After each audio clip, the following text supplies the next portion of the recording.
Hello everyone, welcome back to the 52nd Sun and Fun. Red, white, and blue 52 is what they call it. Gene Conrad puts on a good show here. I'm Ben Coleman, your anchor host for the Florida Aviation Network, coming to you from the Central Florida Aerospace Academy on the Sun and Fun campus across from Aerospace Center for Excellence in the Polk County Public School System. You getting all of this? We're here at Lakeland. That's the big thing. We're at Lakeland, we're at Sun and Fun. And now you're here if you're watching this. We wish that you were here out getting sunburn and listen to all the sights and the smells and the people. Not smelling the people, but the smell of the airplanes. But the people are, later on in the day, they might get smelly. But we are proud to bring you just a variety of entertainment here. And most of it is good. That was a joke. All of it's good. You can pick out what you like and what you don't. But today it's all about education and learning and your resources and how much fun it is to be in aerospace and aviation and how much being involved in that industry it proliferates itself all throughout your life. And we encourage you to look at it. It's fun. It's not like work. There's a lot of work in it, but we have a gentleman here that's got kind of an interesting background, and he's local. And if you want to get your A&P certificate, your license, your mechanic certificate, there's a lot of places you can go all around the nation to get tuned up, if you will. And it's a course, but you learn he'll teach you how to pass your writtens. That don't teach you how to be a mechanic. But you pick up so much when you go through this, and I keep talking about it. Why don't we just introduce him to you? T Black. How you doing, sir?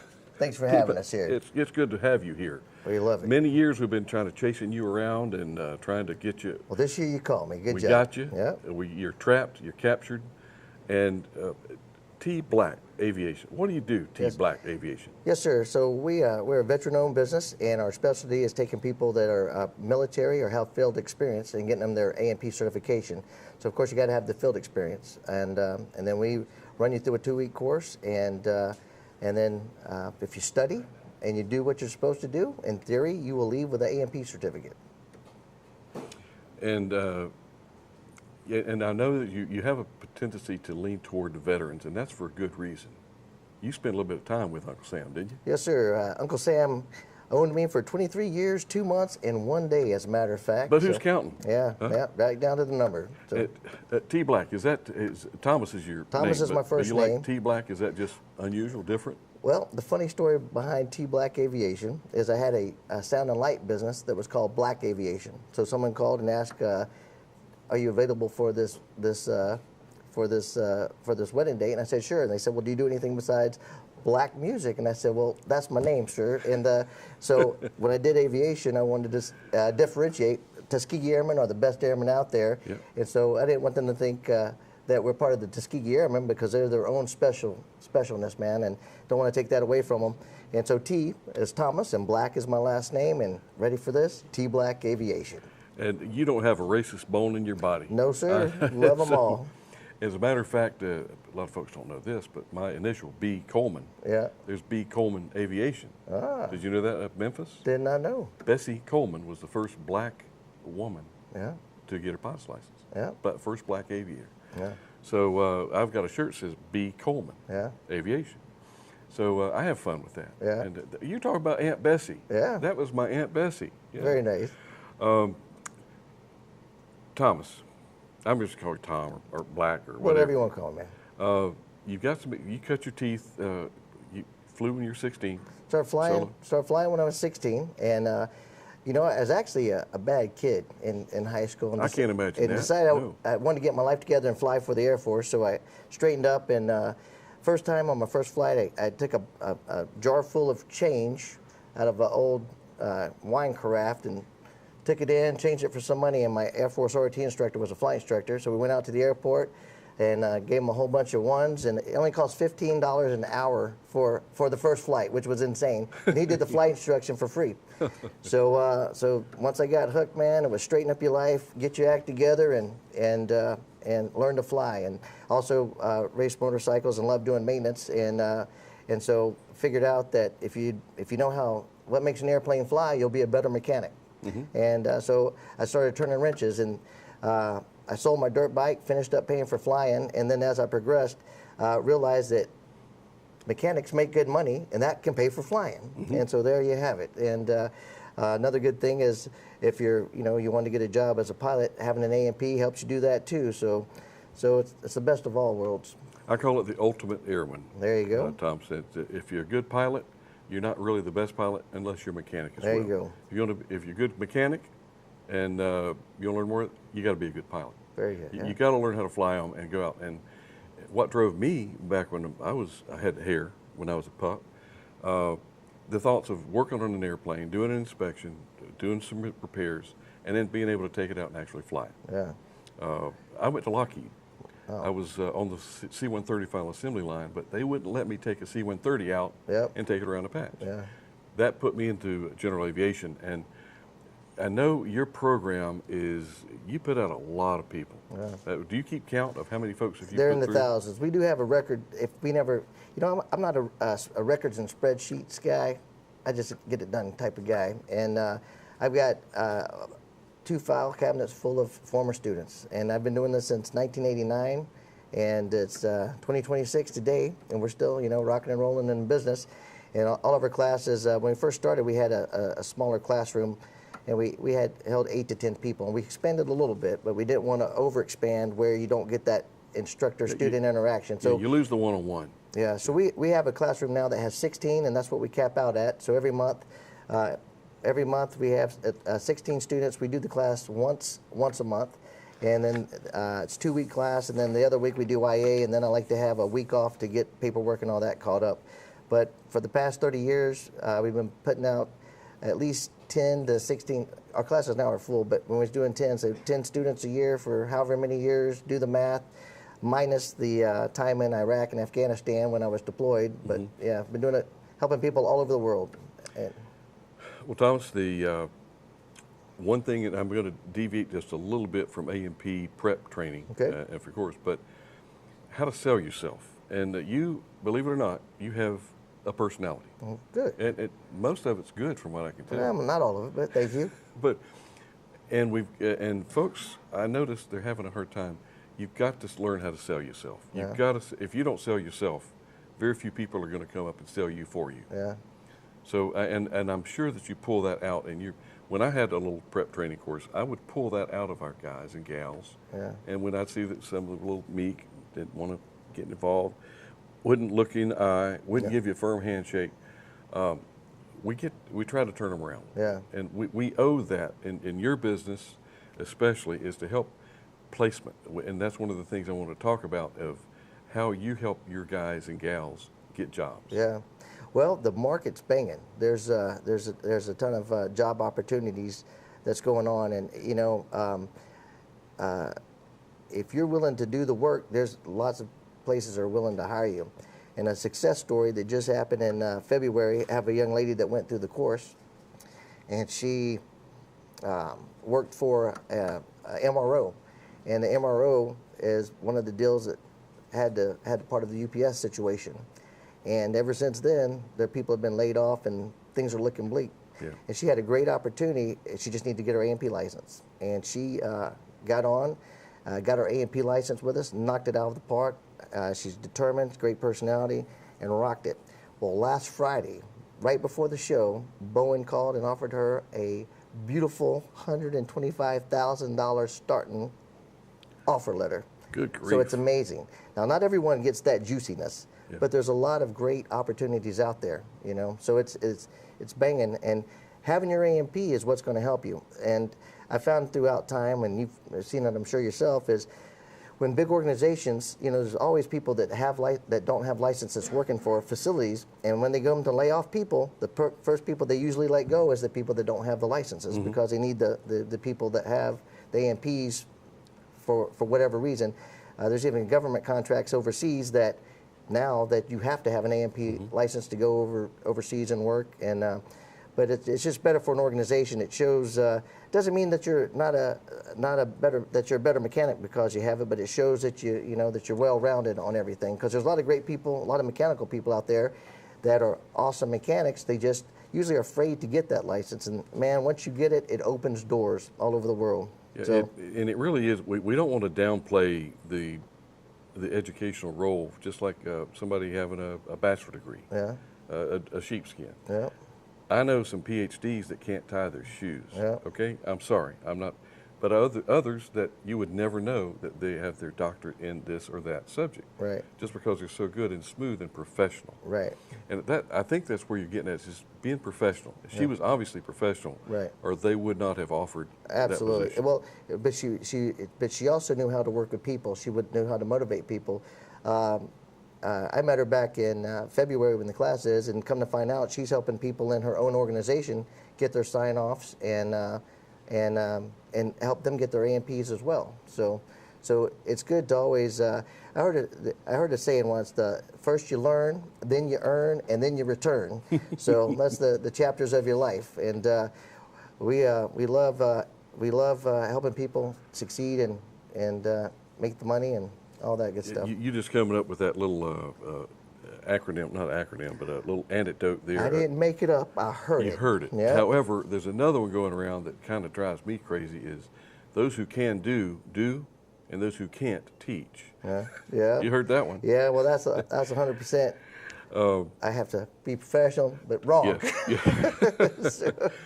But we, if you're good at doing, and this is the reason I'm bringing this up, is mentorship. Yep. And I can tell just your personality. I've known you for many years. Yeah. At least 20 years, man. 19, 20 years. And you got personality, and it's very important to keep that grain of personality in the business and in yourself, and learn yourself. Yeah. There's things that happen that make you uncomfortable. Right. Learn how to push through it without making it look like you're scared to death. Absolutely. And it's A&P, airframe and power plant license. And believe it or not, there's some folks out there. A&P, is that a grocery store in the Carolinas? Used to be.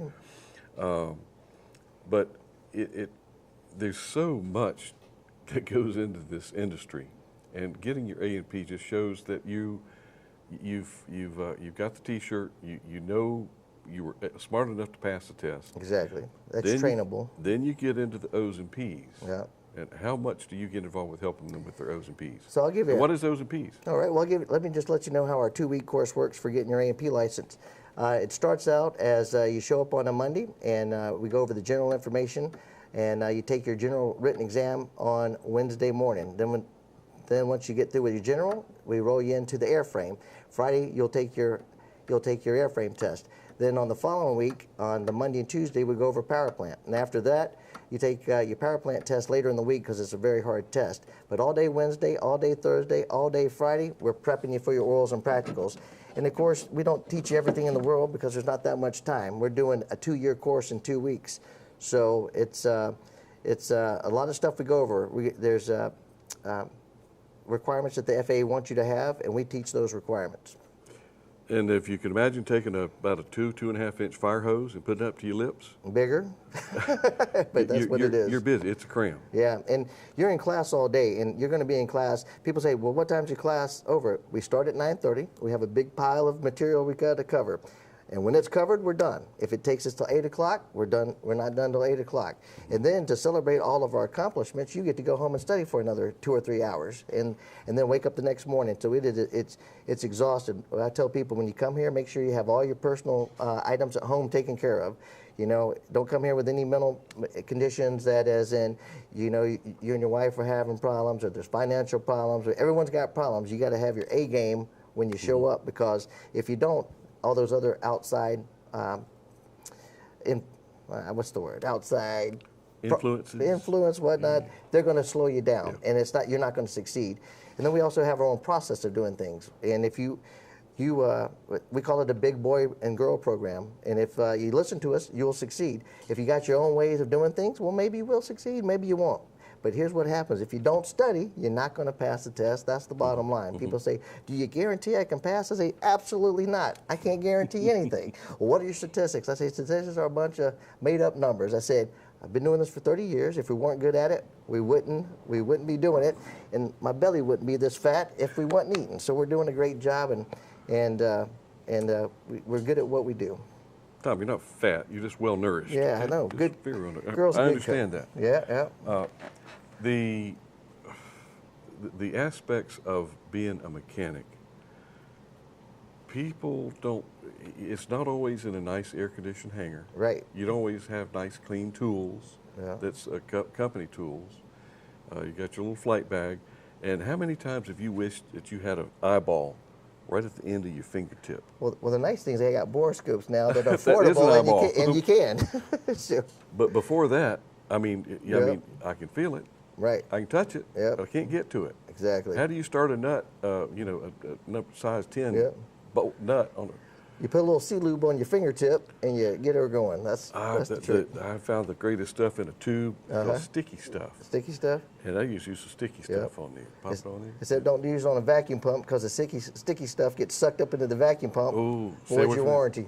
and wash your hands before you go to the bathroom. Yep, yeah. I don't believe I said that. Did I say that? I didn't hear it, so say I that. think you're Okay. good. The working on aircraft can be a glamorous thing or a perilous thing. It's the best thing and it could be the worst thing to happen. But, and you know yourself, after an airplane, you cut your teeth in the military on the F-111 swing wing. Yeah. And, well, general aviation too. So I was doing general aviation, then the military, but yeah, F-111. Both of them. Yeah. But how good did you feel knowing that aircraft just left your hangar, your toolbox, you were the last one to close up that panel, Yep. and there it goes. Yep. Amazing. I mean- there's no better satisfaction well flying and doing your maintenance work and inspecting the airplane and signing it off. Best feeling in the world. And I think I got my first wrench pulling job back right out of college because there was a whole bunch of people that wanted this job, but I was able to go out and fly the airplane that I just Exactly inspected. right. Yep. And that's what pushed me over the edge. Yeah.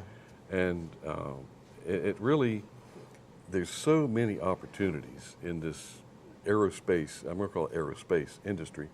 You're teaching folks over there, or helping them get their ratings. Right. They're working on space shuttle, or not space shuttle now, but the Artemis or SpaceX, or Right. one of the new Orion's spacecraft. And how do we convey this, Thomas, to the viewers and the listeners of, it's not, you can get involved, but you got to want to get involved. You got to get involved. Well, I'll tell you a quick story. I had a friend, we're right by the Coast Guard station over in Clearwater, and I had a friend that came through the courses in the Coast Guard. He says, hey, I want my son to come out and learn A&P stuff. So I was working on a twin that day. I put him in the back seat, and we're taxiing around, we're running it up, and I look down, and he's texting on his phone. Uh-oh. Didn't say another word. So I got finished doing all our maintenance checks, pulled back into the hangar and said, hey man, we're good to go. Give your dad a call. He said, okay. I called his dad up. I said, your son ain't interested in working on airplanes. I said, if this doesn't excite him and he's busy texting on his phone, I can't help him. Because I know I'd be drooling as a kid to be in an airplane taxiing around and touching the throttles and all that. No interest whatsoever. So there also has to be an inner drive. And if the inner drive's not there, you know, aviation, not everyone's meant to be a A&P. Not everyone's meant to be a pilot. So it's, you got to have that drive. You got to be honest. You got to be, you know, be true to yourself and always do the right thing. And you know, if you take shortcuts, planes come out of the sky. So those are, you know, the good qualities. And of course, if you're on drugs, that's not going to help it either. No, so it just fogs things up. It doesn't mix. It's different rules. right. But that's the example of the down text, doing yeah. the texting. Yeah. Man, he should be soaking it up like a sponge. Exactly. Every time. Oh, can I? Are you on the rudders? Can I? Yeah, yeah. Can I feel what it's like to taxi? Right. Sure. Yeah. You'll do a run up. You'll do a mag check. Yeah. Yeah. Turn this switch. Flip Yeah. a button. You got to be a little sponge and absorb it all. And you know, there's people, whatever their love is, find it and do it in life. And of course, ours is aviation. And whether it's flying them or fixing them, that's what we love to do. I don't know any better. Yeah. And I'm glad I don't. But it's been fun. And I'm sure you have a website. Sure, it's tblackaviation.com. Google us. We should pop up. There's also some spoofers that come up before, so make sure you're clicking on the tblackaviation.com website. So people can pay to be above us. You know, it costs $1 a click. And hey, just find us, follow us, and we'll make it happen for you. I'm thinking there's going to be a T Black Aviation channel someday. Yeah, that'd be great. On a new network maybe for aerospace. That would be wonderful. So, Ben, thank you so much for having us. Let's do it again. Absolutely. But I'm going to go to T Black Aviation, the website, and check out what's going on there. We appreciate It's it. fun. Yeah, thank you. And we're not finished yet. Okay. We got a lot more to do after the show. All right. All right. Hang in there. Sounds good. I'm going to go to another interview, and I'm Ben Coleman, your anchor host for the Florida Aviation Network. We'll see you next interview.